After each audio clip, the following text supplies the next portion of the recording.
김진의 돌직구쇼에 오신 여러분 반갑습니다. 김진입니다. 전 오늘도 이곳 광화문 청계광장에 나와 있습니다. 법원의 판단, 대통령의 사과까지 나왔는데도 침묵을 이어가던 추미애 법무부 장관이 윤석열 검찰총장 탄핵을 언급한 글을 본인의 유튜브 계정에 인용을 해서 논란이 되고 있습니다. 그것이 법무부 장관의 답변으로 비춰지기 때문입니다. 추 법무부 장관의 교체설이 제기되고 있는 가운데 일각에서는 추 장관이 끝까지 버티려는 것 아니냐라는 관측까지 나오고 있습니다.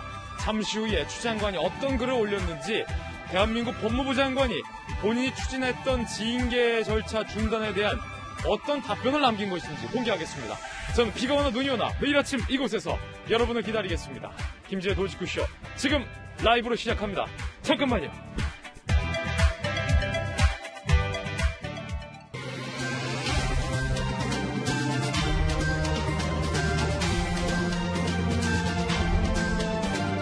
신문 읽어주는 남자입니다. 여당이 구의역 김군에 대한 막말을 했다라는 논란의 당사자 변창흠 후보자를 결국 장관으로 선출을 했고 통과를 시켰고, 청와대 문재인 대통령은 어제 오후에 재가를 했습니다. 오늘부터 변창흠 장관이 됐습니다. 야당에서는 비판하고 있습니다. 오늘 조간신문 함께 하시죠. 먼저 동아일보입니다. 영국발 변이 국내 상륙, 전파력이 1.7배, 방역에 비상이 걸렸습니다.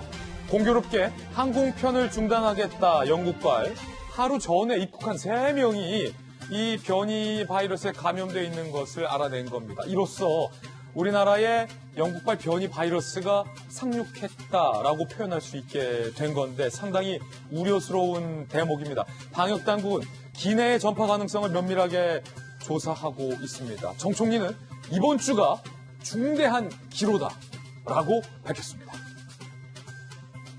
다음 신문입니다. 이번엔 조선일보입니다. 국가관리시설에서 최악의 감염 사태, 동부구치소 이야기입니다. 점점 동부구치소 코로나 확산이 퍼지더니 급기야 재소자의 30%가 감염이 됐고, 이 사진은 앞서 보도됐던 사진인데 한 구치소 수감자가 살려달라고 창 밖으로 마치 살려달라는 듯이 수건을 흔드는 사진입니다. 어제 또 동부구치소에 233명이 무더기로 확진됐습니다. 769명이 감염된 단인시설 최다 감염입니다. 전문가들은 정부의 무능이 드러났다라고 밝혔고, 도대체 구치소를 관리해야 할 법무부가 이런 거 관리 안 하고 어떤 걸 신경 썼느냐라는 비판도 제기되고 있습니다. 다음 신문입니다. 이번엔 한겨레 신문입니다.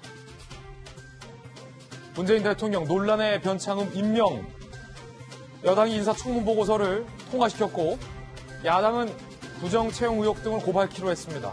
논란 가운데 대통령은 변창흠 장관을 임명을 했습니다. 김군에 대한 사과가 충분했다라고 대통령은 본 것일까요? 서민 비하 발언 논란이 변 장관의 진정성과는 다르다라고 대통령은 본 것일까요? 잠시 후에 이야기 나눠보겠습니다. 다음 신문입니다. 이번엔 중앙일보입니다.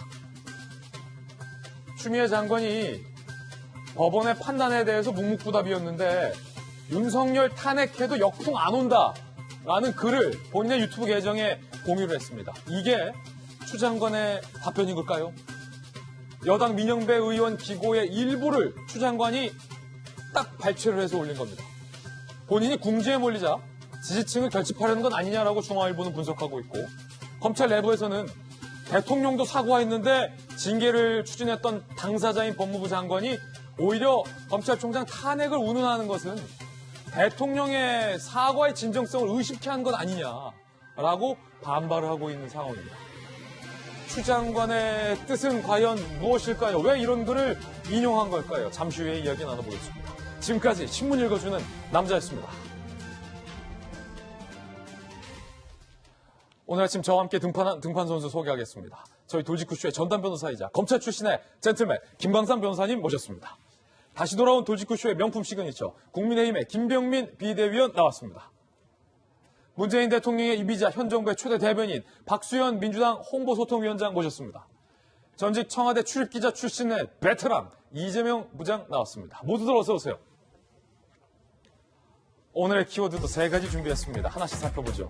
먼저 첫 번째 키워드는 26번째 야당의 동의 없이 대통령이 임명을 강행한 장관, 장관급 벌써 26번째입니다.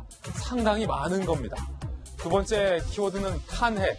추 장관이 본인이 추진했던 징계에 대한 자성이나 반성, 사과의 메시지 대신에 오히려 윤석열 총장 탄핵 역풍없다라는 취지의 글을 인용했습니다.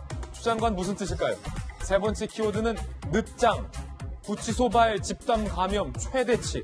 이거 어떡합니까? 정부가 늦장을 부렸다라는 비판도 나오고 있는 대목인데 잠시 후에 상세하게 이야기 나눠보겠습니다.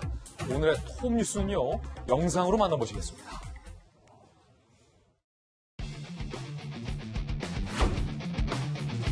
특히 여성인 경우에 이제 화장이라든지 이런 것들 때문에 아침을 같이 먹는 건 아주 조심스러운데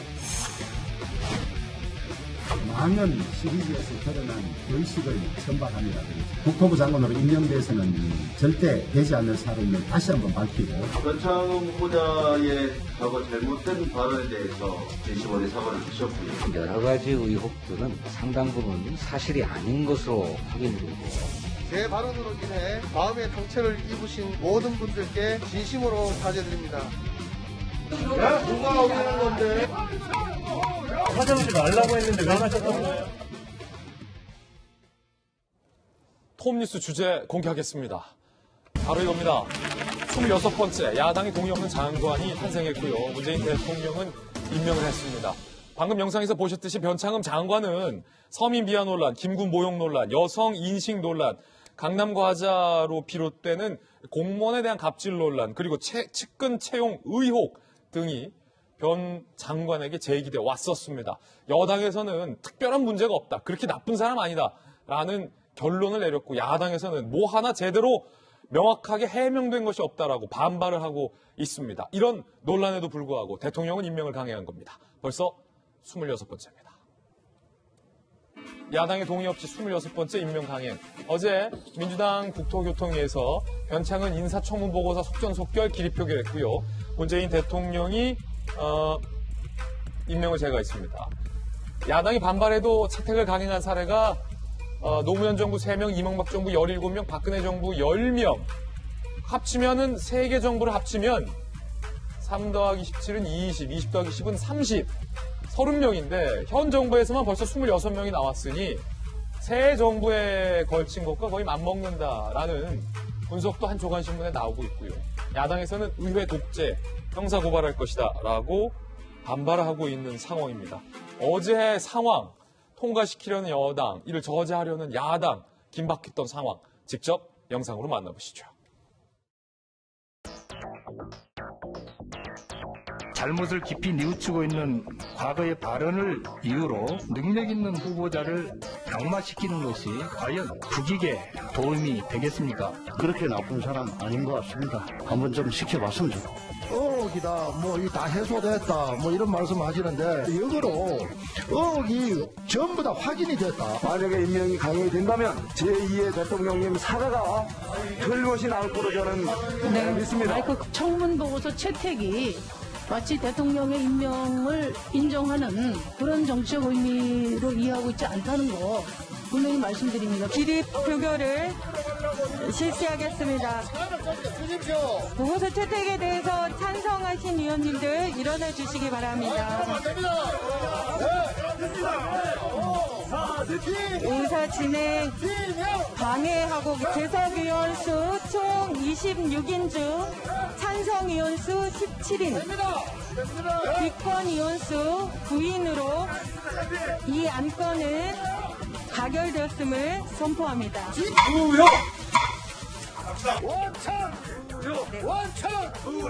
시간 좀 주시고 해비하면 안 됩니까? 조금만 더 시간을 가지라는 거니까.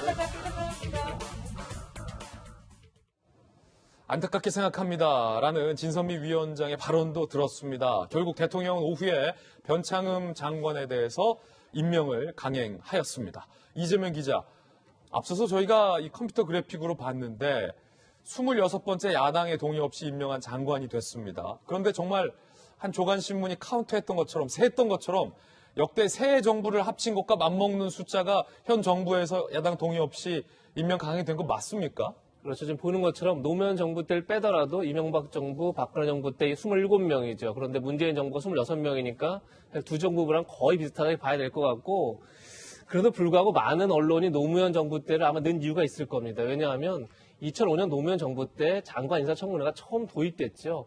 그 노무현 정부 때 앞부분은 2003년 4년 때는 사실은 이제 인사청문회 없었으니까 숫자 세로 적지만 아마 그 숫자 갖고 있는 의미 자체가 뭐냐면 노무현 대통령이 왜 장관 인사청문회를 만들었겠습니까?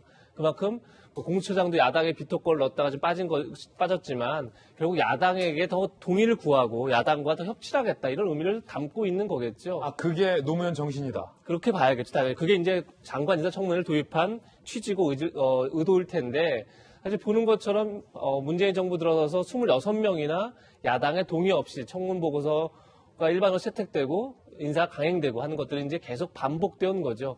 물론 여당 입장에서는 그 야당이 발목 잡기를 하고 있다 이렇게 말할 수도 있으나 그만큼 야당 입장에서 반대로 코드 인사가 굉장히 노골적으로 이루어졌다 이렇게 또 비판할 수 있는 대목도 있는 거죠. 근데 저는 이 논쟁을 보면서 사실 우려스러운 건 뭐냐면 전 두 가지가 있는데 하나는 문재인 대통령이 조만간 내각 개편 그리고 청와대 개편까지 포함해서 국정 쇄신을 하겠다 이렇게 밝힌 상태죠.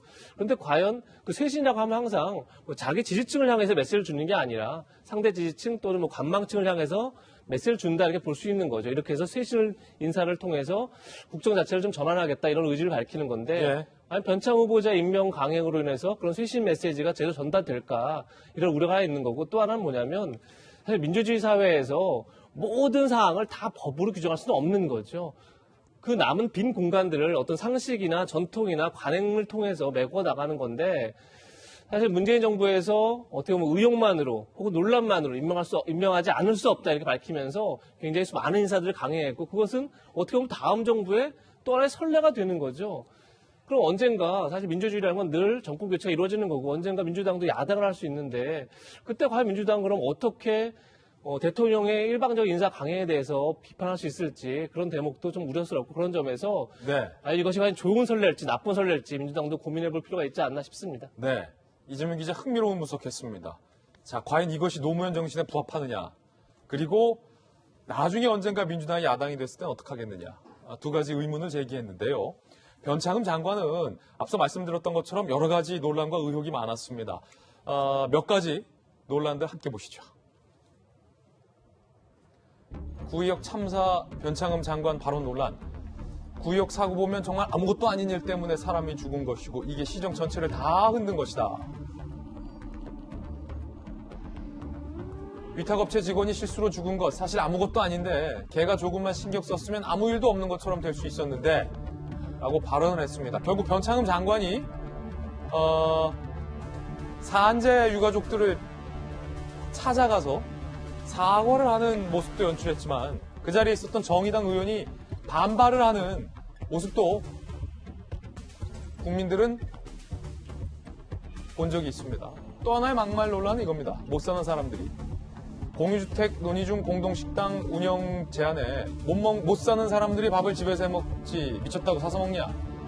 설계 잘해놔도 뽑는 것을 기존대로 못 사는 순서대로 쫙 뽑아서 서로 모르는 사람 6명 같이 있어라. 그럼 미치는 것이다. 라고 발언하기도 했습니다. 아시다시피 여성에 대한 발언도 논란이었습니다. 우리나라 문화는 아침을 서로 모르는 사람하고 먹질 않는다. 특히 여성인 경우에 이제 화장이라든지 이런 것들 때문에 아침을 같이 먹는 건 아주 조심스러운데 아침 식사하는 거를 전제로 다른 부엌을 줄이고 이렇게 만들어 놓으면 이 실제 문화가 맞는가. 앞뒤가 없이 다른 사람은 외식도 하지 마라. 이렇게까지 비약되는 거는 저로서 참 너무 좀 억울한 겁니다. 네. 제 야당의 김병민 비대위원님 여기에다가 소위 이제 강남 과자라는 논란도 불거졌잖아요. 뭐 3만 원에서 4만 원짜리 도시락 세트를 준비했는데 공무원들에게 강남 과자가 아니라면 짜증냈다라는 보도와 주장도 제기됐었고 거기에 측근들을 주요 요직에 채용했다라는 의혹까지 불거졌는데 지금 청와대와 여당은 이런 모든 의혹이 다 괜찮다라고 본 겁니까? 야당은 어떻게 보십니까? 아까 여당의 한 의원이 나와서 그렇게 얘기하더군요. 그렇게 나쁜 사람이 아니다. 근데 변창흠 장관이 과거 SH에서 했던 발언들이 그냥 구전으로 전해진 게 아니라 속기록으로 고스란히 남아있는 겁니다. 다른 부분 다 차치하고 구의역 김군 사망 사건에 대해서 변창흠 장관이 저렇게 했던 얘기들, 이걸 만약 변창흠 장관이 국토부 장관 후보자가 아니라 만약에 국민의힘의 의원이었다면 더불어민주당은 어떤 입장을 취했겠습니까? 막말로 점철된 참극이 일어났다 얘기하면서 아마도 윤리위에 징계를 요청하고 여기에 대해서 당의 제명을 요청했을 것이고 아마 형사상 고발 조치 등 할 수 있는 모든 조치를 다 취하지 않았겠습니까? 이런 기준으로 봤을 때 변창흠 장관이 과연 국민의 기본적인 공감대를 가지고 국토부 장관으로 실질적인 업무를 수행할 수 있을 것인가, 굉장히 많은 회의감들이 들 수밖에 없는 상황이고요. 과거 문재인 대통령이 조국 전 장관 임명하면서 의혹만으로 임명하지 않게 되면 나쁜 선례를 남게 된다라고 얘기했지만 그로부터 꼭 1년이 지난 지금 결국 법원의 판결을 통해서 뜨겁게 논쟁이 붙었던 표창장 문제 전부 위조로 일단 법원의 판결이 났습니다. 예. 그렇다면 지금 현재 지금 나온 의혹 어느 정도 해명된 거 아니야? 청문보고서 채택한 여당 의원님들 조금 시간이 지나고 아직 의혹의 핵심 정점에 있는 SH 내에 있었던 블랙리스트 제대로 규명되지 않았습니다. 훗날 시간이 지나고 나서 이런 일들이 진실로 규명된다면 과연 그때는 또 어떤 식으로 이야기를 하겠습니까? 다른 거 다 떠나서 국토부 장관 굉장히 중요합니다. 이유는 지금 현재 대한민국의 거의 많은 국민들이 고통을 받고 있는 이 부동산 집값 문제 잡으라고 김현미 장관 경질하면서 변창흠 장관실을 시키는 것 아니겠습니까? 근데 최소한의 임명 과정에서부터 국민의 기본적인 공감대를 형성하지 못하고 장관으로 임명이 된들 제대로 된 혁신적인 정책 어떻게 되겠으며 아주 만약 제대로 집값을 변창흠 장관이 잡아내지 못하게 된다면 이를 최종적으로 제가 문재인 대통령의 인사 문제로 결국은 모든 공이 넘어가게 될 수밖에 없음을 꼭 좀 인지했으면 좋겠습니다. 예. 자, 박수현 전 대변인, 야당에서는 뭐 하나 의혹 중에 제대로 해명되거나 혹은 국민들에게 용서받은 것이 없다. 어째서 임명을 강행하느냐라고 문제 제기했고, 또 야당에서는 이런 기사도 있더군요. 북한 출신 태용호 의원도 놀랐다. 북한에서도 이렇게 후다닥 기재표결을 하는 건 없다. 뭐 이런 기사도 떴던데 두 가지 어떻게 보십니까? 아유, 예. 제가 좀 웃고 있는 표정을 보여드려서 죄송한데요. 우선 국민적 정서, 국민의 가슴을 아프게 했던 그런 말 언행에 휩싸였던 후보자를 장관으로 그 야당의 동의 없이 임명하게 된 것에 대해서 집권당 소속으로서 송구스럽습니다. 그러나 꼭 좀 드리고 싶은 말씀은 많은 것을 다 한 번에 갖춘 후보를 뽑는 것 사실 참 어려운 일입니다. 그리고 우리 아까 이재명 기자께서 청문회 역사를 쭉 잘 설명해 주셨습니다만 이 청문회 제도가 개편되지 않는 한은 사실은 더욱 높아진 국민의 눈높이, 기대에 부응하는 사람을 뽑아낸다는 건 너무나 어렵게 돼 있습니다. 그래서 사실은 지난 20대 국회에서 여야 합의로 이 청문회 제도의 개선을 완전히 합의하고 그 합의안이 운영위원회에 제출되어 있는데 합의하고도 논의를 하지 않았기 때문에 사실은 제도 그냥 폐기되고 말았거든요. 변창흠 후보자가 훌륭하고 잘했다는 것이 아니라 어쨌든 그런 어떤 국민의 마음을 아프게 해드린 부분이 있지만 어떤 정책적 능력의 어떤 부족에 대해서 야당이 그걸 증명해내지 못한 책임도 있어요. 그렇기 때문에 김병민 의원 말씀하신 현재의 이 어려운 문제를 해결하는데 그래도 그만한 정책 능력을 가지고 있는 사람이 없다라고 보여지니 국민께 용서를 구하면서 이 부분만큼은 좀 기회를 주셔서 이 문제를 잘 해결하는 것으로 국민의 마음을 아프게 해드리는 것을 갚도록 기회를 달라 주십사라고 하는 대통령의 요청이라고 저는 그렇게 생각을 합니다. 예. 그리고 아까 이제 문재인 정부 들어서 왜 이렇게 26명씩이나 되는 그런 야당의 동의 없는 그런 일방 통행 임명이 강행되느냐. 이것은 사실은 문재인 대통령이 어떤 야당이나 국민과 소통을 하지 않는 뭐 그런 측면에서 해석을 하는 부분도 있겠지만 그러나 제가 볼 때는 아까 말씀드린 대로 인사청문회 제도가 갈수록 어려워지는 점 그리고 또 야당에게도 사실은 책임이 있어요. 이명박 박근혜 대통령 때 27명 합해서인데 그때 저희가 야당이었어요. 저희는 그래도 거꾸로 해석하면 해줄 사람 해주고 안 해줄 사람 안 해주고 저희가 또 구분했다는 야당의 역할을 이야기할 수도 있습니다. 거꾸로. 그러나 뭐 그렇게 말씀드리지는 않겠지만 결과적으로 보면 그 청와대 있을 때 보니까 한 부 장관 하나를 후보자를 내는데 제가 숫자를 말씀드리면 너무 놀랄 것 같아 공개하지 않겠습니다만 어마어마한 시도 끝에 겨우 한 명의 후보를 추천해요. 그만큼 청문회에 대한 두려움, 청문회 제도, 또 국민의 눈높이가 너무 높아져서 이런 것들을 종합적으로 좀 바라보는 계기가 됐으면 좋겠고 어쨌든 변창흠 이제 장관입니다. 장관은 그 본인이 국민의 마음을 아프게 됐던 거 절대 잊지 말고 이 서민의 주거 안정 문제를 해결을 잘해서 성과를 내면서 그 잘못했던 그런 부분들을 차차 갚아나가는 그런 장관이 되기를 바랍니다. 예, 여권에서는 변창흠 장관뿐 아니라 공수처장 후보자 2명에 대한 추천도 강행됐습니다. 공수처장 최종 후보 김진욱, 이걸리, 초대 공수처장 최종 후보 이인 추천이 강행됐고 모두 대한변협에서 추천한 인물. 대통령이 2, 3일 내에 한 명을 지명하게 되고 청문회를 거쳐서 초대처장이 탄생하게 됩니다. 1월 중순쯤 공수처가 빨리 출범할 수 있게 된다라는 의미고요. 자, 한 분은 판사 출신, 한 분은 검사 출신, 법무부 인권국장이 지원했던 분, 또 다른 분은 국방부 5.18 특별조사위원장 출신이라는 사람이 특징이겠고요.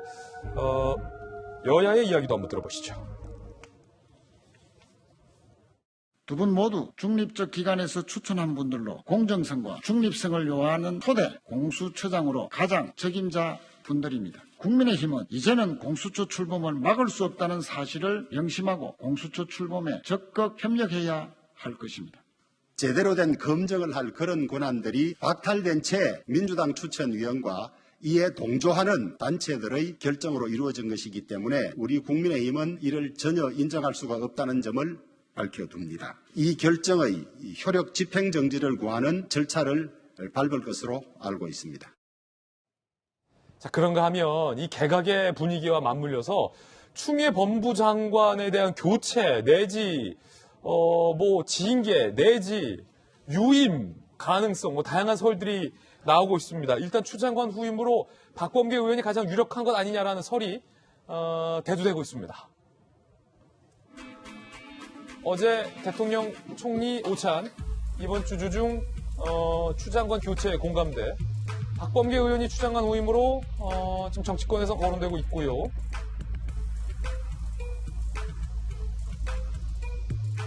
주변인들이 어제 정례 오찬 이후에 박범계 의원이 유력한 후보로 거론됐다라고 얘기하자 정 총리가 그래? 그렇게 될까? 라고 반문을 했다라는 비하인드 스토리도 전해지고 있는 상황입니다. 박범계 의원 하면 최근에 이 발언이 가장 먼저 떠오릅니다. 절실하게 3천만 원이라도 절실하게 말씀을 좀 해주세요. 그래야 됩니다, 이게. 네. 의원님 꼭 살려주십시오. 이렇게 의원님들 살려주십시오. 한번 하세요, 예산. 네. 그 LX 사업비. 아이, 살려주십시오. 한마디 하시면 끝날 일을. 참, 네, 답답하죠. 그리고 또 이런 발언도 생각납니다. 윤석열, 정의는 선택적 정의라고 생각합니다. 저는 그렇게 생각하지 않습니다. 안타깝게도 윤석열이 갖고 있는 정의감, 공정심 이 부분에 대한 의심을 낳게 되었습니다. 그것도 선택적 의심 아니십니까? 과거에는 안 그러셨지 않습니까? 과거에는 저에 대해서 안 그러셨지 않습니까? 김광삼 변호사님, 추 장관 교체 설이 나오고 있는데 박범계 의원이 방금 들으셨던 발언을 했던 박범계 의원이 지금 유력하다라고 하는데 대통령이 무리하게 징계를 추진하고 제거했다라는 법원의 판단 이후에 이에 대해서 사과하지 않았습니까? 대통령의 사과 이후 징계를 추진했던 당사자인 법무부 장관의 교체인데 과연 추 장관의 후임으로 박범계 의원, 자 어떻게 보십니까? 일단 이제 박범계 의원은 이제 문재인 대통령 굉장히 특별한 관계예요. 노무현 전 대통령 때는 이제 법무비서가 맡고요. 그다음에 문재인 대통령께서 민정수석할 때 같이 일해본 경험이 있기 때문에 아마 대통령께서는 박범계 의원도 굉장히 잘 알 거라고 저는 생각을 합니다. 그런데 약간 잘 아는 거하고 또 장관으로서 어떤 임명하는 거는 좀 차이가 있을 수 있다고 봐요. 추미애 장관이 굉장히 강성이잖아요. 그래서 마이웨이를 한단 말이에요. 근데 박범계 의원도 사실 이제 국회 상임위에서 나온서 한 발언들 이런 거 여러 가지 보면 추미애 장관 못지않게 굉장히 독특한 스타일이에요. 더군다나 아까 우리가 CG를 통해서 봤지만 선택적 정의, 선택적 의심. 그래서 윤석열 총장과는 굉장히 대립각을 세우고 있는 인물이거든요. 그렇죠. 근데 저는 개인적으로 볼 때 강한 건 사실은 부드럽게 대해야 하는 거거든요. 또 부드러운 거에 대해서는 강하게 대할 필요가 있는데 만약 박빙기 의원이 장관이 되고 나면 또 다시 강대강이 된단 말이에요. 그러면 결과적으로 추미애 장관 못지않게 현 정부에 굉장히 부담될 수밖에 없다 그런 생각을 합니다. 더군다나 이미 이제 국회에서 상임위에서 이미 국정감사에서 감정이 굉장히 깊어진 거 아니에요? 예. 선택적 정의, 선택적 의심. 근데 그런 사람을 법무부 장관으로 임명하면 결국 본인의 어떠한 공적인 것보다도 사적인 감정이 서로에게 굉장히 있을 수밖에 없는 거고, 그러면 사실은 법무부와 이제 검찰의 대립은 더욱더 심해질 수밖에 없고, 현 정부에서 원하는 그런 방향으로 가기는 굉장히 어려울 것이다. 그리고 내내 대립하게 되면 결과적으로 현 정부 임기 말까지 또 논란이 계속될 것이다 이렇게 봅니다. 예, 내일, 오늘, 모레 법무부 장관 교체설이 솔솔 제기되고 있는데 어쨌든 최종 선택은 청와대이니만큼 조금 더 지켜봐야 될 것 같습니다.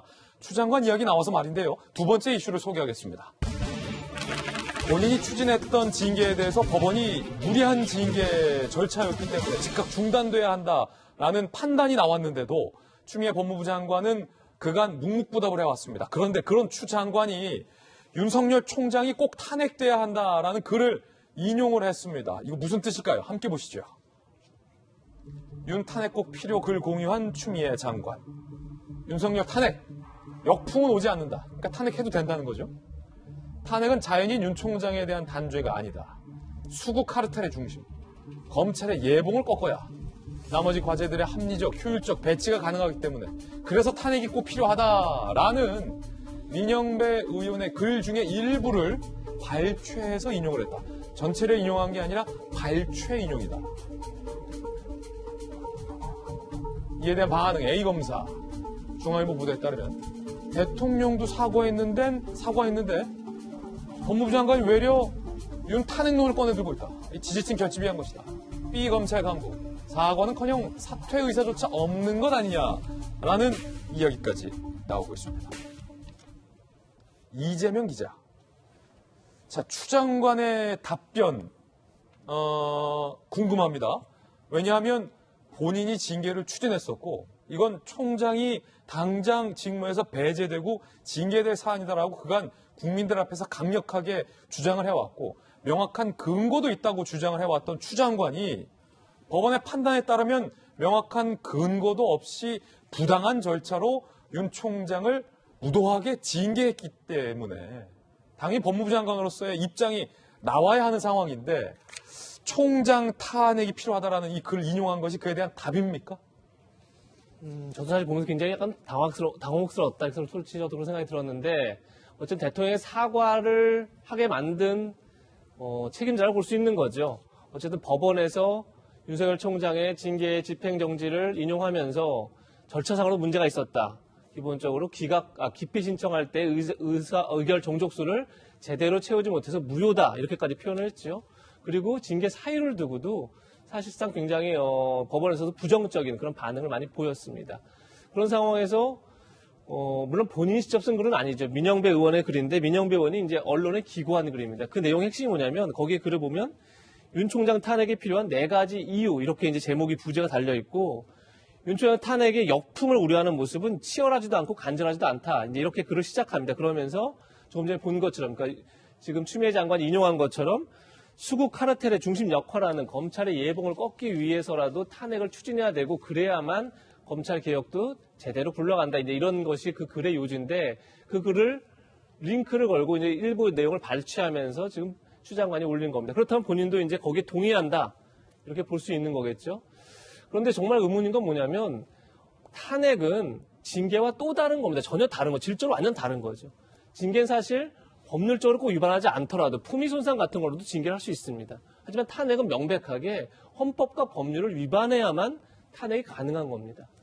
그런데 사실 법원에서는 지금 이제 추미애 장관이 4가지 사유로 징계 청구를 했죠. 그러니까 징계위원회가 그 4가지 사유로 징계를 했는데 그 중에서 상당 부분을 이제 기억하면서 특별도 이제 정치적 중립 의무를 위반했다. 이 부분을 굉장히 법원에서 인정하지 않았습니다. 그런데 사실은 탄핵론을 처음 꺼낸 김두관 의원은 의원들에게 친전을 보내면서 윤석열 총장이 여러 차례 정치적 중립을 의무를 위반했다. 이것만으로 탄핵사가 된다 이렇게 표현을 합니다. 그러니까 법원도 전혀 부인하는 것, 법원도 인정하지 않은 것을 의원들은 어떻게 그것을 탄핵사이다, 법률 위반으로 보는지 자체가 굉장히 모호한 거죠.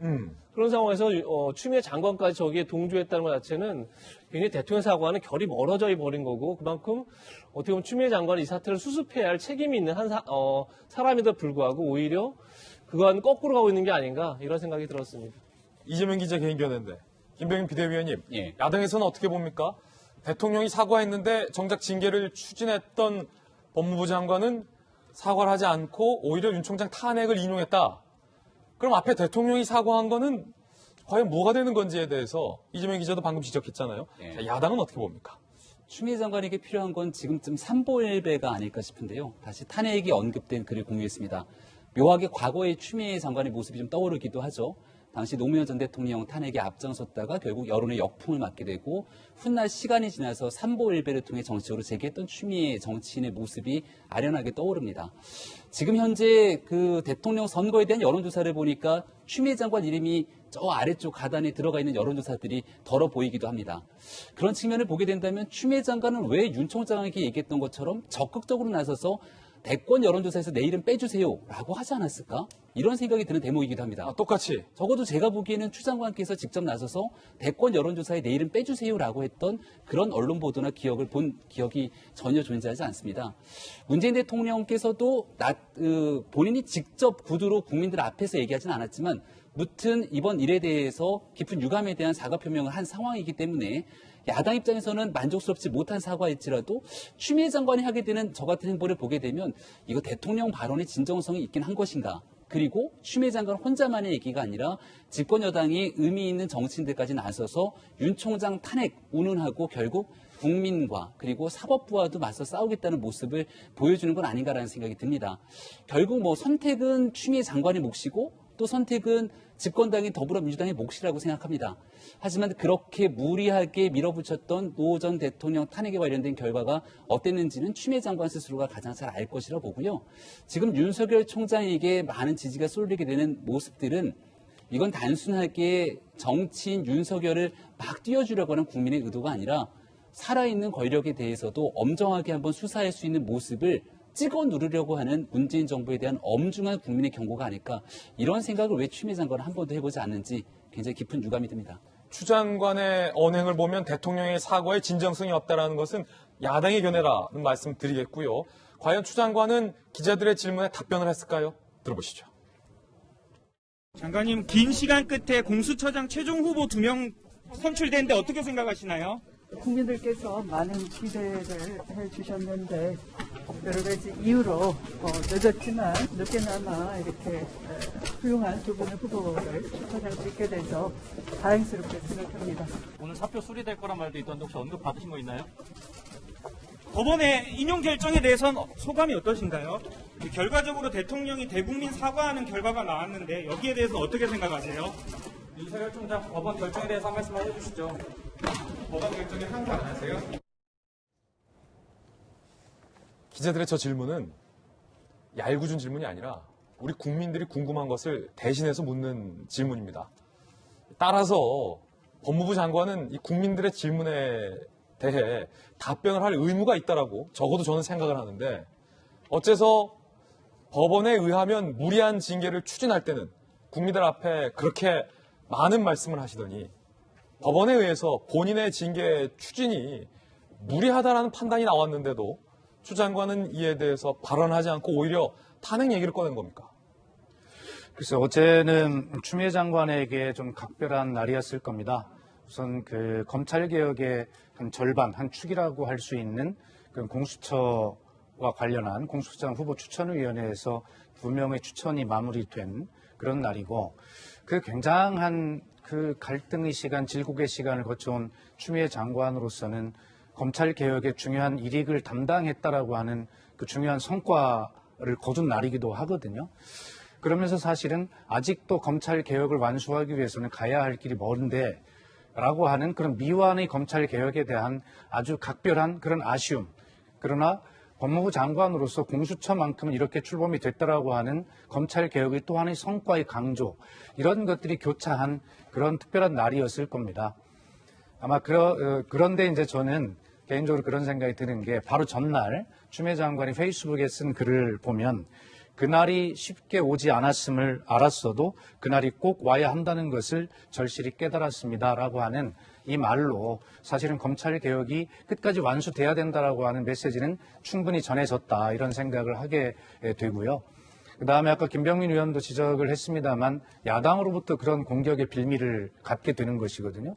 대통령이 법원의 결정을 존중하고 그다음에 한다는 말씀, 그리고 국민께 사과를 하셨는데 그건 대통령 사과의 진정성을 의심하는 그런 야당의 공격이 되는 그런 빌미가 되지 않겠습니까?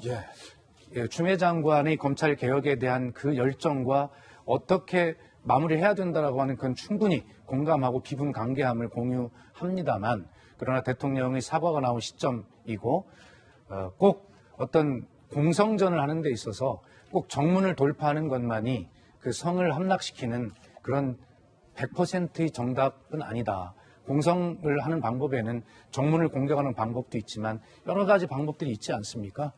그리고 지금은 또 아까 우리 뉴스에서 봤습니다만 동부구치소에 수백 명의 확진자가 지금 나오는 과정이고, 법무부 장관은 그런 교정시설을 관리하는 책임자로서 그런 부분에 대한 책임도 느껴야 하는 시점입니다. 추미애 장관이 그런 마음은 충분히 알겠지만 대통령의 사과의 진정성이 야당으로부터 공격받을 수 있는 빌미가 되는 이런 발언은 이제 그만하셨으면 좋겠다라고 하는 생각이 듭니다. 박수현 전 대변인의 정말 엄중한 돌직구 발언까지 들어봤습니다. 자, 대통령이 사과를 했는데 법무부 장관은 윤 총장 탄핵의 필요성 글을 발췌 인용했고, 여당의 중진 의원인 김두관 의원은 동료 의원들에게 서한까지 보내면서 윤 총장을 탄핵해야 하겠다라고 연일 나서고 있습니다. 김두관 의원인데요. 윤 탄핵 설득 전 민주당 의원들의 서한, 윤 총장 탄핵에 함께해 주시기를 간곡히 호소합니다. 검찰 수사권과 검언 유착으로 노 전 대통령을 살해했다. 정점은 조국 기소다. 윤석열 두고 선거 치르면 교도소 담장 위를 걷는 것이다. 라고 서한을 썼습니다. 탄핵은 제도 개혁의 필요 조건, 대통령과 민주주의를 지켜야 한다. 검찰총장 탄핵에 힘 모아달라라는 글을 서한을 돌렸는데, 김광삼 변호사님, 자, 김두관 의원의 이 편지, 탄핵에 대해서 계속해서 강조하고 있는 모습인데 흥미로운 표현이 나왔어요. 윤석열 탄핵하지 못하고 그냥 그대로 검찰총장으로 윤석열을 둔 채 선거를 치르면 교도소 담장 위를 걷게 된다. 이게 무슨 뜻인가요? 우리가 교도소 담장 위를 걷는단 말은 한쪽 발을 잘못 디디면 오른쪽 교도소로 가는 거고요. 왼쪽 다른 발을 잘못 디디면 교도소 밖으로 가는 거거든요. 근데 이러한 교도소 담장 위를 걷는다는 표현은 죄를 저지른 걸 전제로 하는 표현이거든요. 그래서 아마 김두관 의원이 지금 서한에서 제일 실수한 부분이 저는 저 부분이라고 생각해요. 그러니까 윤석열을 두고 선거를 치르면 교도소 담장 위를 걷는 거, 저것은 우리 이미 죄를 지었다. 근데 만약 윤석열을 놔두고 선거를 치르면 우리는 교도소로 갈 가능성이 크다, 이 말이거든요. 죄를 안 지었으면 교도소 갈 일 없는 거 아니에요. 그러면 윤석열 총장을 쳐내는 것은 우리의 죄를 은폐하기 위해서 한 것이다. 이렇게 볼 수밖에 없는 그런 서한의 내용이에요. 그래서 저 부분은 아마 본인이 굉장히 생각을 좀 잘못한 것 같다, 이런 생각이 들어요. 그런데 탄핵에 대해서 수없이 얘기하잖아요. 일단 법원서도 결정이 물론 뭐 전국적 결정은 아니지만 징계 사유가 소명과 아니면 추가 심리가 필요하다, 이렇게 해서 윤석열 총장 손 들어줬잖아요. 그럼 정대 2개월 징계 사유도 안 된다는 건데 이걸 탄핵으로 가져가겠다는 것은 일단 자체는 법적으로 문제가 있는 거 아닙니까? 두 번째, 워낙 지금 여권이 뭐 거의 범여권 합치면 180석 가까이 되기 때문에 탄핵은 할 수는 있어요. 하지만 헌법재판소까지 가야 한단 말이에요. 헌법재판소까지 가게 되면 이제 윤석열 총장이 정직은 되겠죠. 아마 여권 내에서 탄핵을 주장하는 사람도 헌법재판소에서 탄핵 결정은 나오지 않을 거라고 생각하고 있을 거예요. 단지 윤석열 총장은 정직을 하기 위해서 수단으로서 탄핵을 하려고 하는 게 아닌가. 그런데 저 부분도 마찬가지죠.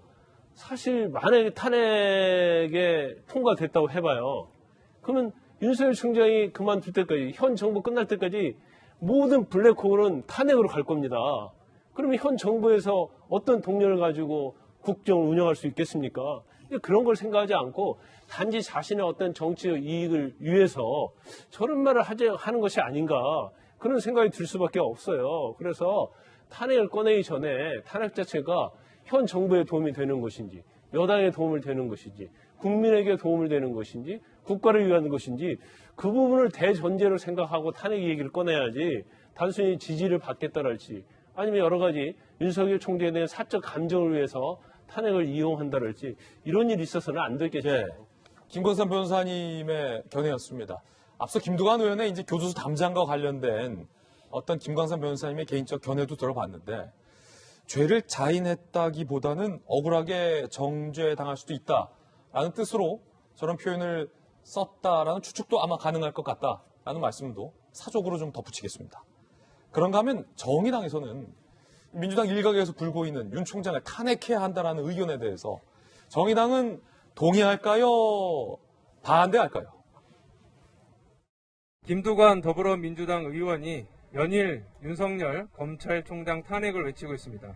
무모한 주장이고 정권과 검찰의 대립 양상에 지친 국민들에게 눈살을 찌푸리게 하는 주장입니다. 바람직하지도 않고 혼란을 가중시킬 뿐입니다. 그런가 하면 야당인 국민의힘에서는 추미애 장관의 탄핵 언급, 김두관 의원의 윤 총장 탄핵 등등 법원의 판단에 대해서 불복하는 듯한 움직임에 대해서 이렇게 경고했습니다. 사법부가 정치권으로부터 이렇게 공격을 받음에도 불구하고 대법원장께서는 일괄 모르쇠하고 계시는데, 사법부의 보호를 위해서도 대법원장께서는 소위 법원의 판결에 대한 이렇고 저렇고 한 얘기에 대해서 분명한 입장을 갖다가 설명해 주시기를 바랍니다. 자, 지금 김종인 비대위원장은 대법원장은 뭐하냐, 여당에 대한 비판 발언도 있었겠습니다만은 가만히 있었던 어찌 보면 김명수 대법원장을 소환해 왔어요. 이렇게 사법부의 판단에 대해서 공격을 하는데, 집권 여당에서 대법원장 뭐하냐, 대법원장이 이 얘기를 꺼낸 이유가 뭡니까? 김명수 대법원장이 이쯤 되면 법치주의 수호를 위해서 분명한 메시지를 한 번쯤 언급하고 나설 때가 됐습니다. 그리고 누구보다 아마 김종인 위원장이 할 수 있는 메시지가 아닐까 싶은데, 대한민국의 초대 대법원장 가인 김병로 선생이 김종인 위원장의 조부되시죠. 그런 측면에서 이 대법원을 중심으로 대한민국 법치주의 구현과 실현을 위해서 가야 되는 기본적인 원칙은 아무리 대통령이 임명한 인사라 할지라도 정치적인 외압에 굴복하지 않고 분명하게 사법부의 판결에 대한 삼권 분립 정신을 존중할 수 있게 하기 위한 버팀목 역할을 해줘야 됩니다. 근데 지금 현재 대법원의 이 김명수 대법원장의 모습이 제대로 보이지 않는다라고 하는 여론의 비판들이 꽤 많이 나타나게 되는데요.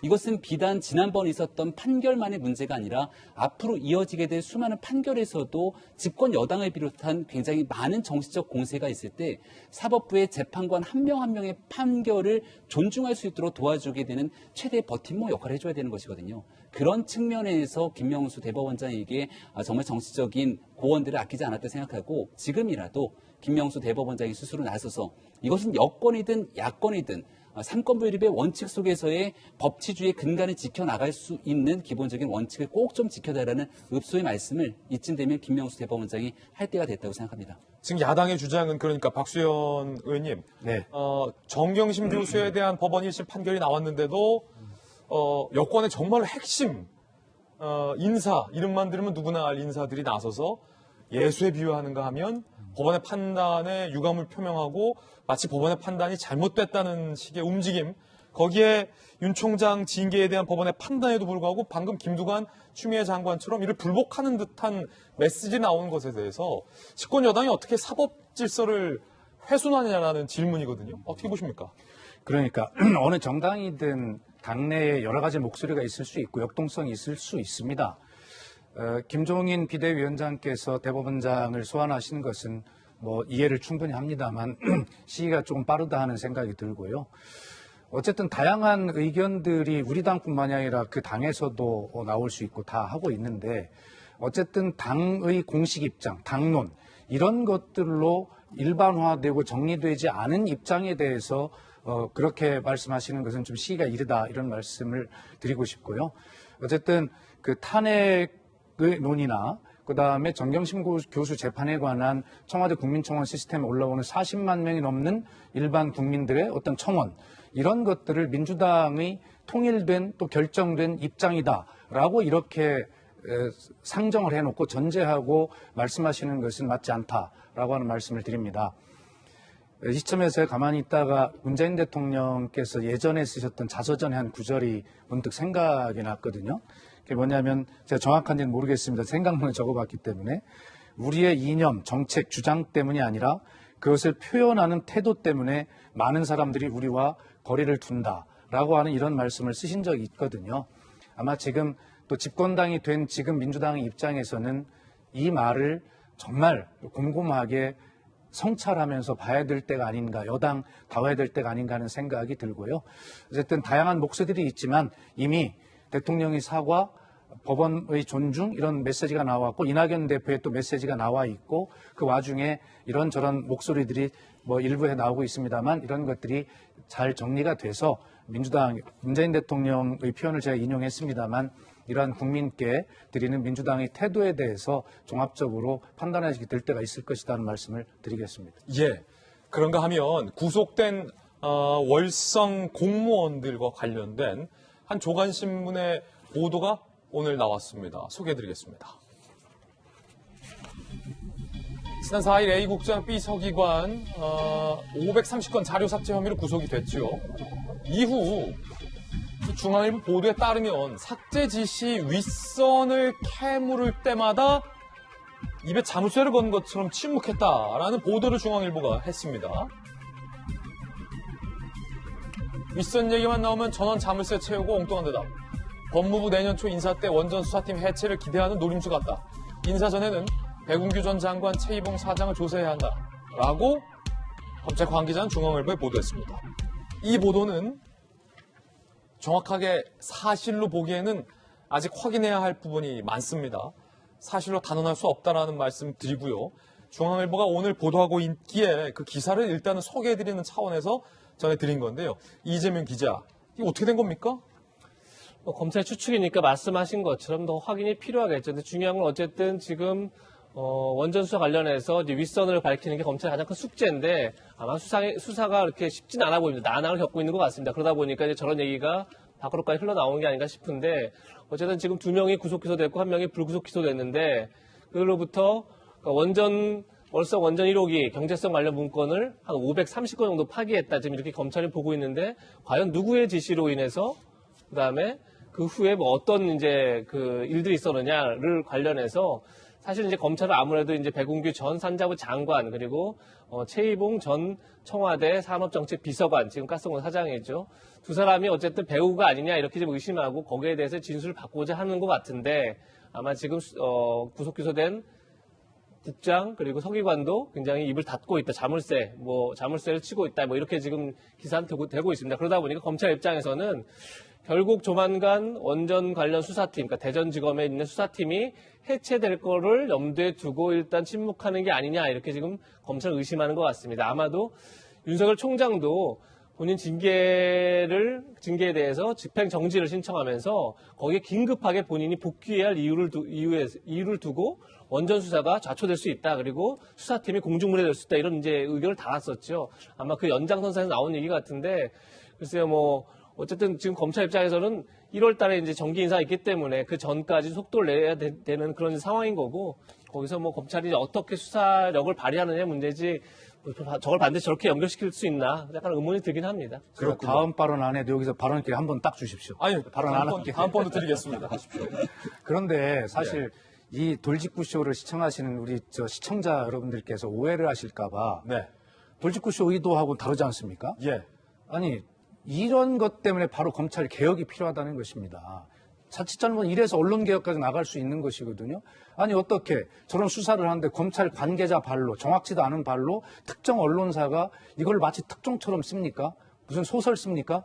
이런 것 때문에 바로 검찰 개혁이 필요하다는 것입니다. 윤석열 총장 복귀하자마자 이런 특정 언론에 슬쩍 흘리고 그래 자기 수사 유리하게 끌고 가고 이러면서 뭔가 예단시키고 이런 거 시청자 여러분도 아셔야 되는 게 이런 것이 어떤 고위 공직자만 피해를 보는 것이 아니라 바로 우리 일반 국민이 피해를 보는 구조거든요. 그래서 윤석열 총장도 이번에 법원의 인용 결정을 받아서 복귀할 때 헌법 수호 좋습니다. 다 좋은데 그런 말씀보다 앞서야 될 것은 어찌 됐건 저도 국민 여러분께 죄송합니다. 우리 스스로 할 수 있는 검찰 개혁에 한번 스스로 돌아보고 더 열심히 하겠습니다. 이런 국민께 대한 사과와 다짐이 있었어야 되는데 그런 말씀 하지도 않으셨어요. 그리고 결국 돌아가서 이런 일을 합니다. 어쨌든 이것이 검찰 관계자가 누군지 그 특정 언론은 왜 그걸 받아 썼는지 이런 부분에 대해서 우리 함께 다 짚고 넘어가야 할 때입니다. 예, 박수현 전 대변인 개인측견이었고 이제 윤 총장이 흘린 것인지에 대해서는 그건 역시 단언할 수 없다라는 말씀입니다. 윤 총장이 흘렸다는 게 아니라 네. 윤 총장으로 대표되는 검찰이 그런 일을 하고 있다는 뜻입니다. 예. 자, 이번에는 저희가 준비한 다음 순서 핫플입니다. 오늘 정말 뜨거운 두 분이 나왔습니다. 함께 만나보시죠. 이용국 법무부 차관 택시기사 폭행 혐의와 관련해서 또 다른 국면이 나왔고요. 유시민 노무현재단 이사장이 1년 전에 검찰이 내 계좌를 봤다라는 주장을 했는데 1년째 지금 침묵하고 있습니다. 자, 어째서 침묵하는지, 유시민 이사장이 했던 그 주장 사실인지 1년이 지난 오늘 따져보겠습니다. 윤 총장을 이번에 복귀시킨 해당 판사가 흥미로운 판단을 앞서서 내린 바가 확인됐습니다. 함께 보시죠. 홍순욱 부장판사가 과거 형사재판에서 택시가 정차 중일 때 폭행이 이루어진 사례와 관련해서 그 범죄 행위와 관련돼서 특가법을 적용했다는 겁니다. 2016년 5월 술 취한 A씨가 택시가 집 앞에 정차하자 기사 얼굴을 주먹으로 때렸어요. A씨는 피해자와 합의했고 택시기사는 처벌을 원치 않는다. 굉장히 지금 유사한 부분이 많죠. 자, 이에 대해서 홍순욱 부장판사가 뭐라고 판단했을까요? A씨의 범행은 사고로 이어져 생명을 침해할 수도 있다. 이건 특가법이다. 징역 1년 6개월, 집행유예 2년을 선고했다라는 겁니다. 이런 홍순욱 부장판사의 판례 많은 것들을 생각하게 하는데요. 그런데 어제 경찰청장은 이 같은 판례에도 불구하고 경찰이 특가법을 적용하지 않은 것, 내사 종결한 것 아무 문제 없다라고 말했습니다. 김창룡 경찰청장, 피해자 처벌을 원치 않아서 내사 종결한 것 문제 없다. 결국 경찰이 다시 들여다보겠다고 했던 결론이 이겁니까? 우리엔 문제 없다. 그리고 경찰청과 청와대에 보고되지도 않은 사안이다 라고 덧붙였는데 경찰 고행 관계자는 시동 미터기가 켜진 점은 그건 그냥 참고사항일 뿐이지 이걸 운전 중으로 볼 수 없다. 아니 그러면 시동이 켜지고 미터기가 켜진 걸 운전 중으로 볼 수 없다면 뭘 운전 중으로 봐야 할지 자연스럽게 의문이 제기됩니다. 경찰의 설명이 왜냐하면 좀 의아해요. 사건 발생 장소도 일반 도로로 표현됐지만 경비실 입구여서 정차 상태로 볼 수 있다. 자, 이 설명도 조금 의아합니다. 김광삼 변호사님, 경찰의 설명이 지금 논란인 건데 앞서서 홍순욱 부장판사도 유사한 사례에서 택시 미터기가 켜져 있는지 시동이 켜져 있는지 그게 경비실 앞인지는 중요하게 보지 않았습니다. 집 앞에 내려주고 택시기사가 처벌을 원치 않더라도 이것은 법 따라서 특가법이다라는 게 홍순욱 부장판사의 판단이었잖아요. 그런데 어째서 경찰은 이 같은 얘기를 하고 있는 겁니까? 경찰 고위관계자 저 말에 0%도 동의할 수 없어요. 그럼 경찰청장의 발언에는요?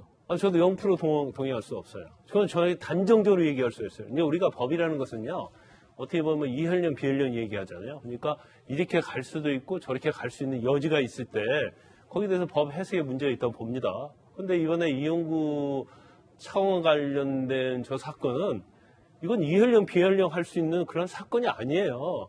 경찰은 판례를 참조했다고 하는데 지금 언론 보도에 하면 2008년도 판례더라고요. 근데 법이 2015년도에 개정돼가지고 하차할 때도 운행주의를 본다고 법이 완전히 개정이 됐잖아요. 그러면 그런 판례가 있기 때문에 논란의 여지가 있기 때문에 법을 딱 개정한 건데 이용구 차관을 위해서 막 2008년도 판례까지 찾아가지고 이걸 적용했는지 제가 지금 이해가 가지 않아요. 그래서 이게 지금 법 규정을 보면 너무나 명백하거든요. 저건 아무리 이용구 차관을 제가 나하고 뭐 어릴 때 이래갖고 친구를 할지라도 봐주고 싶어도 봐줄 수 없는 사건이에요. 그게 너무나 명백한 사건을 가지고 옛날에 판례를 가지고 이렇게 했다랄지 아니면 시동을 켜져 있었기 때문에 켜져 있는 것은 운행주와 상관이 없다랄지 경비시 입구냐 일반 도로냐 이런 거 따져볼 필요가 없어요. 제가 단언적으로 얘기하는데 명백히 운행주에 해당이 됩니다. 예. 그걸 가지고 자꾸 아니라고 우기는 것 자체는 정말 잘못된 거예요. 법 적용 과정에서 실수가 있었다. 이렇게 얘기하는 건 이해할 수 있지만 자꾸 억지를 부리면서 아니라고 계속 얘기하는 것은 저는 이게 법조인 한 사람도 이해할 수 없고 저는 너무나 단언적이라서 내가 잘못 생각하고 있나? 그래서 내가 우리 같이 일하는 변호사들, 다른 법조인들 물어봤어요. 예. 제가 말하는 거에 반론하는 법조인을 찾아본 적이 없어요. 그럼에도 불구하고 계속적으로 아니다고 이렇게 우겨댄다고 그러죠. 그건 뭘 근거로 하는 건지 저는 이해할 수가 없어요. 그럼 김광삼 변호사님 두 번째 질문 드립니다. 경찰청장의 발언 다시 한번 보시면서 질문 드리겠습니다. 자, 또 하나의 논란은 그때 당시 경찰이 그 이용구 변호사인 줄 알고 봐준 것 아니냐라는 논란에 대해서 경찰청장은 반박하면서 경찰청과 청와대에 보고되지 않은 사안이므로 우리가 봐준 거 아니다 라고 했습니다. 그런데 논란은 그때는 안 봐준 것일지 몰라도 지금 경찰청장을 포함해서 봐주고 있는 것 아니냐라는 논란이 새롭게 드러났습니다. 왜냐하면 불과 비단 홍순욱 부장 판사의 판례나 특가법의 취지를 보더라도 지금 경찰이 다시 들여다봐야 한다라는 국면에서 문제없다라고 하는 것이 그때는 안 봐줬더라도 지금 봐주는 것 아니냐라는 논란이 불거지고 있는데 이에 대해서는 어떻게 보세요? 저는 그때 봐줬다고 봐요. 그때도 봐줬다? 그때 봐줬는데 청와대나 경찰청에는 보고하지 않았을 거라. 그건 맞는 얘기라고 봐요. 그러니까 아까 0%라는 얘기는 제가 볼 때는 법률 적용과 관련해서 0%라는 얘기고요. 적어도 아마 이용구 차관 입장에서 보면 당시 변호사긴 하지만 이런 게 밖으로 나가는 걸 굉장히 싫어했을 거예요.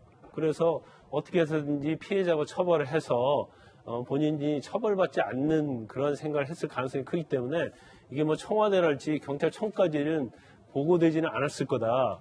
그러면 만약에 봐줬다고 한다면 이제 봐줬는지 아니면 옛날 판례 가지고 그렇게 생각했는지는 제가 단정할 수 없지만 그 당시 어떤 법 적용 측면에서 보면 경찰 내에서는 봐주려고 했던 건 맞지 않을까 저는 그런 생각을 하고 있고요. 그다음에 최근에 차관이 된 다음에 문제가 불거졌잖아요. 예. 여기에 대해서 어떤 경찰 측의 입장을 보면 이건 명백히 그 당시에 어떤 적용 자체를 좀 면피하려고 하는 것이다. 그러니까 너무나 비난이 있고 문제가 있다고 다 지적을 하니까 이 부분에 대해서 면피를 하려고 하는 건지 아니면 이용구 차관을 옹호하려고 하는지 모르겠지만 어쨌든 간에 결론적으로 보면 사리에 맞지 않는 이야기로서 상당히 불편하게 한다 이렇게 봅니다. 그러면 이재명 기자, 경찰선에서는 문제없다가 경찰청장의 최종 입장이니 이 사건은 그냥 이대로 덮이는 겁니까? 그렇지 않죠. 지금 서울중앙지검 형사 5부에서 이 사건을 재조사하고 있기 때문에 아마 거기서 이제 논의가 될 텐데 저도 어제 경찰청장의 발언을 들으면서 참 이해할 수 없는 게 물론 판례를 이제 2015년 6월에 특가법이 개정된 이전 2008년 대법원 판례를 얘기한 것도 좀 의아하지만 그 판례 내용도 이런 겁니다. 교통안전을 저해야 할 우려가 없는 장소에서 계속 운행할 의사가 없이 자동차를 정차한 상태일 때는 특가법 적용하지 않는다. 이렇게 지금 경찰청장 얘기한 건데 교통안전을 저해할 우려가 없는 장소다. 이렇게 얘기하니까 이제 기자들 당연히 물어봤죠. 아니 아파트 앞 도로가 교통안전을 저해할 우려가 없는 장소냐 했더니 그냥 단순 도로만 보는 게 아니라 통행량, 통행 시간 등등을 본다는 겁니다. 그러니까 그렇게 다 따지고 나면 과연 이러면 새벽 시간에 경부고속도로에서 차가 없으면 그건 교통안전에 우려가 없는 건지. 새벽 시간 경부고속도로 차가 없을 때 때리면 그건 괜찮냐? 그러니까 굉장히 좀 의아한 거죠. 기본적으로 도로 앞이라 그러면 그야말로 교통안전에 우려가 있다고 보는 게 상식적인 거죠. 또한 그 다음에 있는 계속 운행할 의사가 없는 자동차가 정차한 경우에는 특가법 적용이 아니라는 건데 이 운전자는 분명히 미터기와 시동에 걸리는 것도 문제지만 그 바로 다음에 또 손님을 태웠습니다. 네. 태워서 오히려 그 손님이 멱살 잡아서 목이 부어있는 거 사진을 찍어줬다는 거 아닙니까? 그러니까 계속 운행할 의사가 분명했던 거죠. 그런 점에서 이 판례를 들어온 것도 이상하지만 이 판례들 하더라도 과연 이렇게 이 사안에 적용이 되는가 라는 근본적 의문이 들다 보니까 결국 지금 이용훈 차관을 아까 이건 좀 그때 봐줬는지 모르겠으나 지금 봐주기 위해서 결국 판례대로 자꾸 해석을 하고 자꾸 자신들의 의견을 추가하고 하면 자꾸 오히려 법규를 자꾸 왜곡시키는 게 아닌가라는 생각이 들어서 글쎄 뭐 중앙지검에서 다시 이제 이 사건을 들여다보고 있기 때문에 거기서 어떻게 결론을 낼지 봐야겠으나 저는 뭐 김광수 변호사님 100%다 이거 뭐 단언한다 이라고 얘기하는 것처럼 과연 이것이 논쟁의 여지 자체가 있나라는 생각이 저도 개인적으로 들고 있습니다. 예, 검찰로 넘어갔으니 이 사건의 향방 저희가 한번 끝까지 지켜보겠습니다. 두 번째 앞으로는 유시민 노무현재단 이사장입니다. 이 문제와 의혹을 제기한 바 있죠. 지금으로서는 제가 안 밝힐게요. 어느 경로로 이걸 확인했는지는. 예. 노무현 재단의 주거래은행 계좌를 검찰이 들여다봤다는 사실을 확인했어요. 제 개인 계좌도 다 들여다봤을 걸로 지금 짐작해요. 검찰이 이 법관이 발부한 계좌 추적 영장을 발부받아서 저희 개인 계좌와 노무현 재단 계좌를 다 들여다본 것 같아요. 예. 제가 노무현 재단 계좌를 봤다는 거는 제가 확인했고요. 윤석열 검찰총장에게 몇 가지를 공개 질의하고 싶어요. 검찰이 노무현 재단의 계좌를 들여다본 사실이 있습니까? 도대체 어떤 혐의로 계좌 추적 영장을 발부받으셨는지 그 내용을 공개해 주실 것을 요구합니다. 저 문제 제기를 한 시점 이후 1년이 지났습니다. 이 시점이 중요한 이유는 검찰이 계좌를 들여다봤다면 본인에게 통지를 해줘야 할 시점이 지났기 때문입니다. 즉 당사자인 유시민 이사장은 본인이 제기한 의혹의 진위 여부를 지금 알고 있는 시점이라는 겁니다. 그런데 지금 침묵하고 있으니 의아할 따름입니다. 들으셨던 것처럼 작년 12월 검찰이 노무현재단의 계좌를 추적했다라고 주장을 했습니다. 지난 7월 24일 한동훈 검사가 있던 반부패 강력부 쪽에서 봤을 가능성이 있다라고도 주장을 했습니다. 금융실명제법에 따르면 수사기관이 계좌를 조회했을 경우 금융기관은 최장 1년 이내에 당사자에게 조회 사실을 통보해야만 합니다. 법으로서. 유시민 이사장 본인에게 통보해줘야 할 기간 1년이 지났지만 지금 이 시점에 침묵하고 있습니다. 그 이유가 검찰이 계좌를 조회하지 않았기 때문이 확인됐기 때문입니까? 아니면 다른 이유가 있어서 침묵을 하고 있는 건지 상당히 궁금해집니다. 김경률 씨와 서민 교수는 이 문제에 대해서 이렇게 꼬집었습니다. 만에 하나 검찰이 계좌를 열람한 사실이 없다면 나는 유시민 같은 사람은 공적 공간에서 사라져야 한다고 생각한다라고 주장했고 서민 교수는 검찰이 계좌 들여다봤다는 거짓말은 언제 사과할 거냐라고 주장을 했습니다. 한동훈 검사장도 입장을 냈군요. 보도에 따르면 유시민 씨 관련 계좌 추적한 적 없고 반부패 강력부는 계좌 추적 진행할 권한이 없다. 1년 반 동안 계좌 추적이 사실인 것처럼 반복한 이유를 설명하라라고 묻고 있습니다.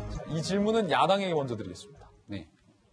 한동훈 검사장은 누가 뭐래도 윤석열 총장이 가장 가까운 측근 중에 한 면이죠. 그리고 유시민 이사장이 얘기했던 지난해 겨울의 발언들, 바로 그때 즈음을 우리가 다시 한번 복귀시켜 본다면 조국 전 장관 이슈 때문에 세상이 굉장히 뜨거웠던 때고, 그리고 난 뒤에 추미애 장관이 취임하고 나면서 윤석열 총장 측근 인사에 대해서 거의 대다수의 인사들이 수요일 밤에 대학살이라 불릴 정도로 한 집으로 다 쫓겨나게 되는 상황들이 나타나게 됩니다. 그리고 나서 결국은 검언유착이라고 하는 해괴망측한 프레임에 가둬서 여러 가지 문제들을 끌어냈지만 한동훈 검사장 기소조차 하지 못하고 나타났던 게 지금까지 범여권 인사들이 주장했던 내용들의 핵심적인 상황이죠.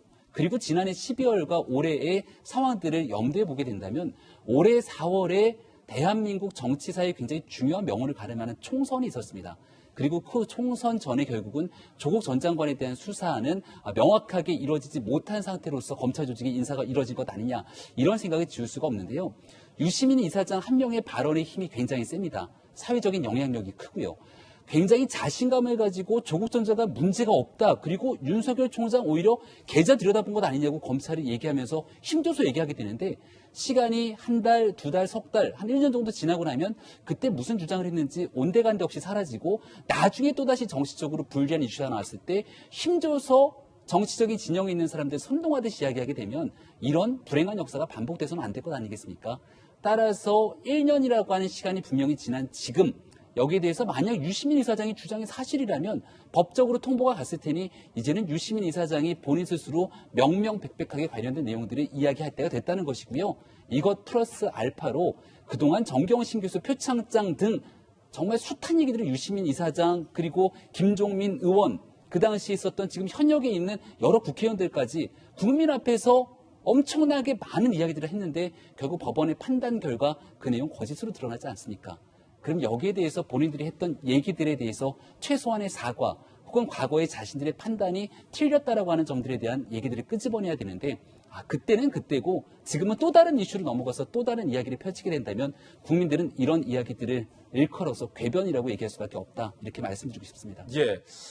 김광삼 변호사님, 유시민 이사장의 저때 저 주장은 상당히 충격적이고 위험한 주장이었습니다. 다시 한번 보면서 이야기 나눠볼까요? 만약에 유시민 이사장의 주장이 사실이라면 검찰이 민간인을 유력 정치인 민간인을 사찰했다. 부당한 방법으로. 그다음에 굉장히 불순한 의도를 갖고 그리고 그 당사자는 검찰총장의 측근 중에 최측근인 한동훈 검사장 쪽이 있었던 반부패 강력부다라는 것은 굉장히 뭔가 불순해 보입니다. 저 주장이 사실이라면. 이렇게 엄청난 주장을 했으면 지금 이 시점에 유시민 이사장이 본인이 가지고 있었던 주장 내지 의혹이 사실이었는지 아닌지를 지금 알고 있다는 거죠. 당연히 알겠죠. 1년이 지났으니까. 예. 물론 뭐 거짓말을 했는지 어쨌는지는 제일 잘하는 사람이 이제 노무현 재단 이사장인 이제 유시민 이사장인데 사실 지금 그 당시에 저도 과연 그랬을까라는 좀 의아심을 가졌어요. 근데 유시민 이사장이 워낙 확실하게 얘기하니까 그럴 수도 있겠네. 어떤 노무현 재단 자체 어떤 비리를 하기 위해서 추적했으려나?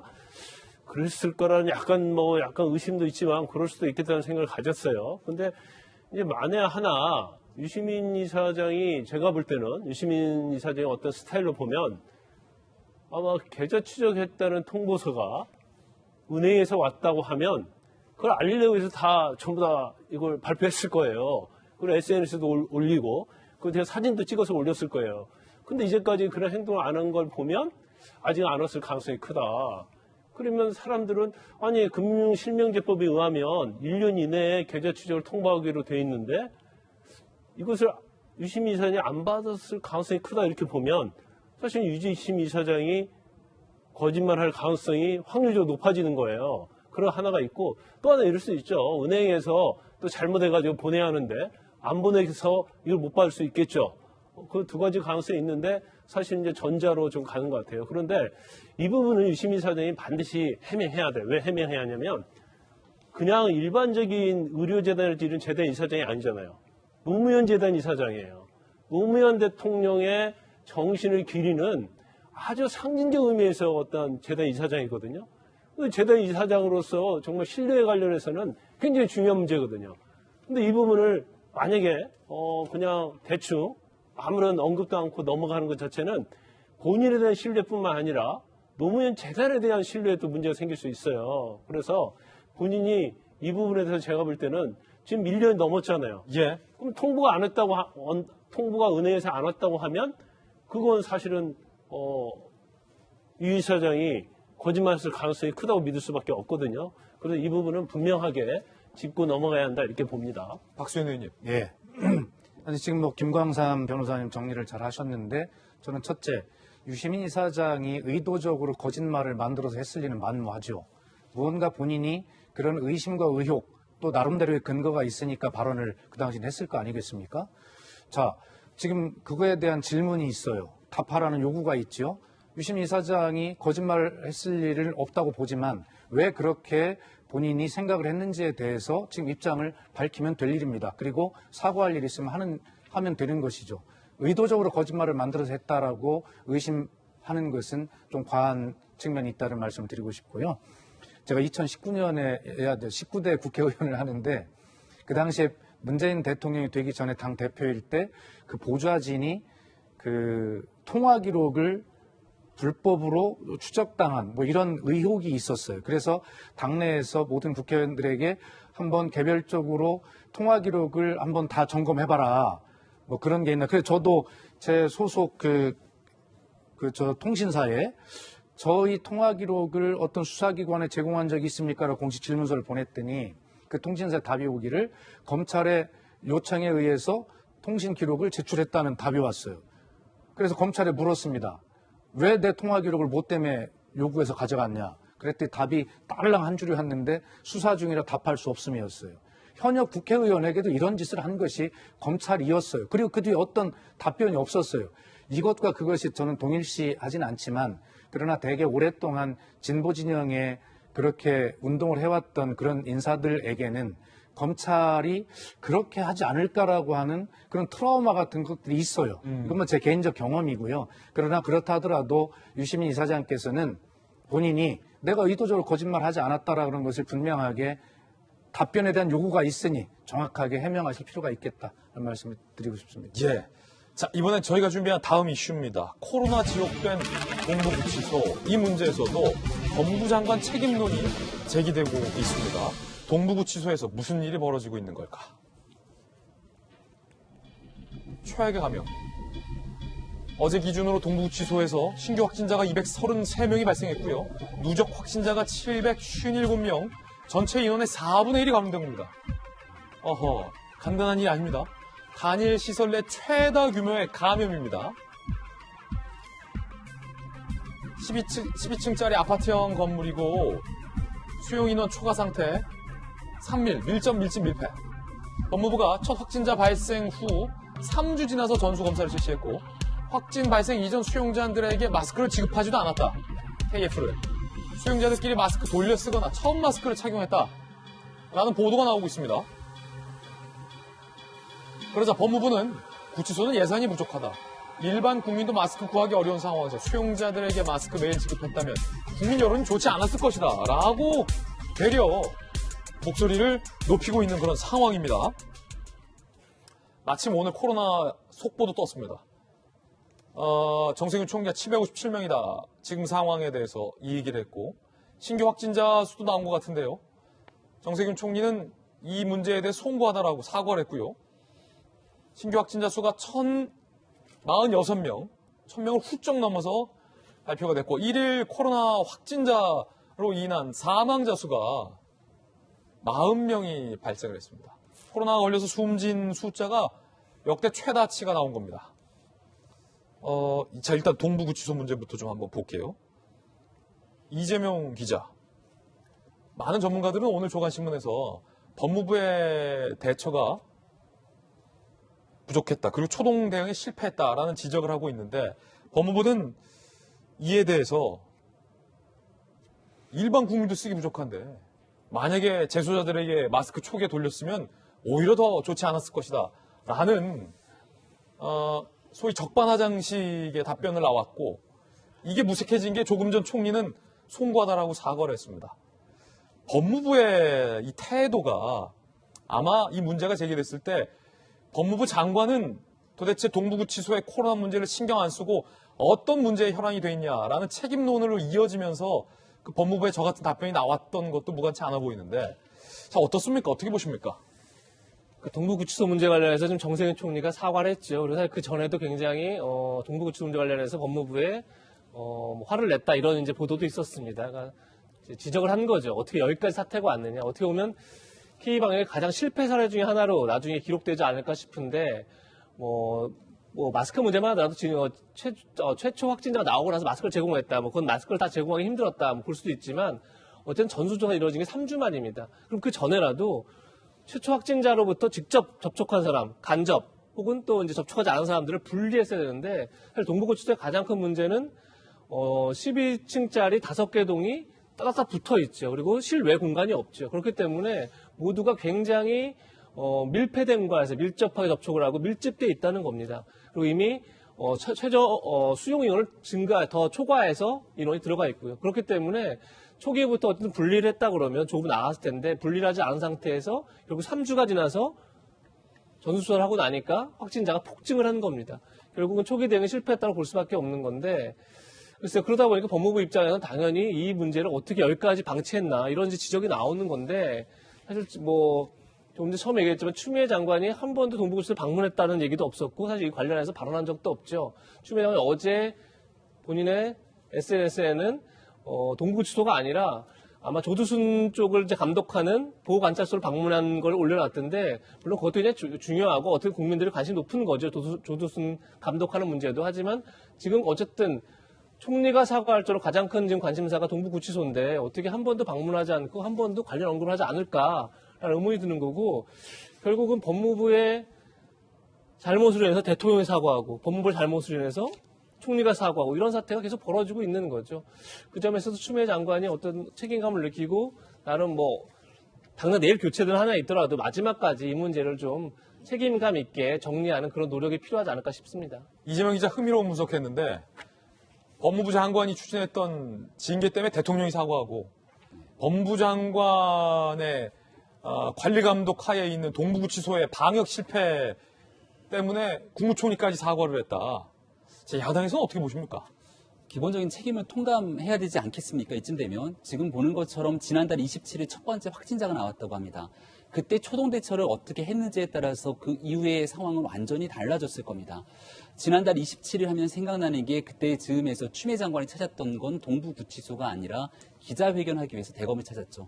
그리고 나서 그때부터 한 달이라고 하는 그 귀중한 시간, 사실은 지난달 말 정도 시기부터 코로나에 대한 확산세가 굉장히 커지기 시작했고, 이건 비단 추미애 장관 문제뿐만 아니라 문재인 대통령을 비롯한 집권 여당의 모든 관심사는 코로나 위기 극복을 위한 대응에 가 있어야 되는데, 실질적으로 추미애 장관과 거의 한 몸처럼 엮여 있으면서 윤석열 총장 찍어내게 나선 것 아니냐, 이런 비판 피해가기 어려울 겁니다.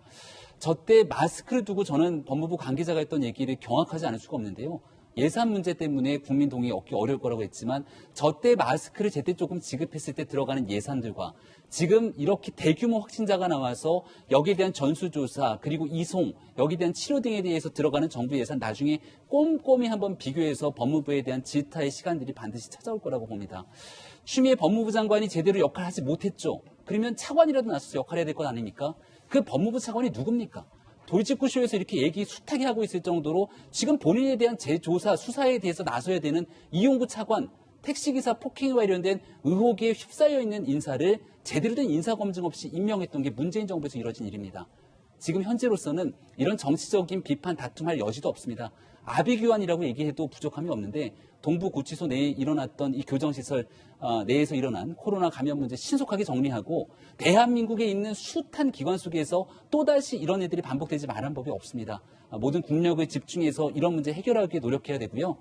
그러기 위해서 추미애 장관이 지금 보여주고 있는 SNS에 글을 올리고 있는 그렇게 한가로울 때가 아니라는 점 꼭 짚어서 말씀드리고 싶습니다. 예, 이용구 차관은 지난주인가요? 방문하기도 했었으나 김병현 박사는 왜 그 이전에 초동 대처에 장관, 차관 다 넉놓고 있었냐라는 지적인 것 같습니다. 대통령은 백신과 관련해서 어제 이렇게 발언을 했습니다.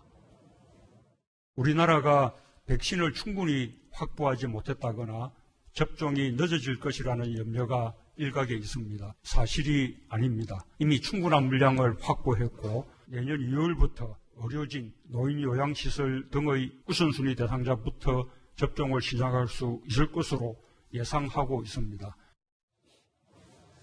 하지만 정의경 청장은 아직 불확실성이 많다라고 이야기했습니다. 들어보시죠. 지금 이제 각종 회사들이 아스트라제네카나 얀센 같은 경우는 허가에 대한 이슈가 아직 남아 있는 상황이고 또 공급에 할 때도 그 백신 생산량이나 유통에 문제가 생기는 등 백신과 관련해서는 불확실성이 상당수 있습니다.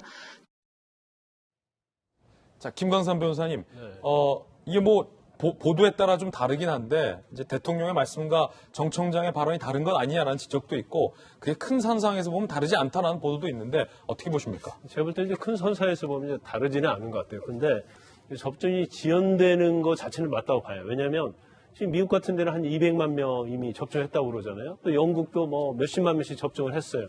그럼 거기는 12월부터 접종을 했는데 우리가 지금 2월부터 접종을 하겠다고 대통령께서 말씀하시는데 사실 2월에도 될지 안 될지 아직은 확실하지 않은 것 같아요. 그럼 적어도 2, 3개월 정도는 백신 접종이 늦었다는 건 인정을 해야죠. 그렇지만 이걸 가지고 계속 비난을 하고 그런 건 맞지 않다고 보고요.